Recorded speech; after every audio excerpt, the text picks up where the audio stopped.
IAS ఆఫీసులకు సంబంధించిన బంగళాలు కానీ, మినిస్టర్స్ బంగళాలు, జడ్జెస్ బంగళాలను విజిట్ చేయడం జరిగింది. వర్క్ ఎంతో వేగవంతంగా జరుగుతుంది.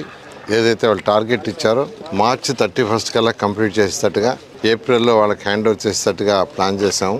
ఆ విధంగా ఈరోజు తీసుకుంటే ఈరోజు మొత్తం అమరావతి క్యాపిటల్ సిటీలో అధికారుల కోసంగా మొత్తం 4026 బంగ్లాలు కావచ్చు, హౌసెస్ కడుతున్నాం. అందులో ప్రిన్సిపల్ సెక్రటరీస్కి ఒక 25, సెక్రటరీస్కి ఒక 90, మినిస్టర్స్కి ఒక 35, జడ్జెస్కి ఒక 36, 186 బంగ్లాలు, ఇండివిజువల్ హౌసెస్. అదేవిధంగా ఎమ్మెల్యేలు, ఎమ్మెల్సీకి 12 టవర్లతో 288 హౌసెస్ కడుతున్నాం. మొత్తం ఏదైతే ఇండివిజువల్ హౌసెస్ బంగ్లాలు కాకుండా 3840 అపార్ట్మెంట్ మోడల్లో హౌసెస్ కడుతున్నాం. సో బంగ్లాలు తర్వాత అపార్ట్మెంట్ మోడల్ కట్టే హౌస్ అన్ని తీసుకుంటే 4026. ఇవన్నీ కూడా ఎంతో వేగవంతంగా జరుగుతున్నాయి.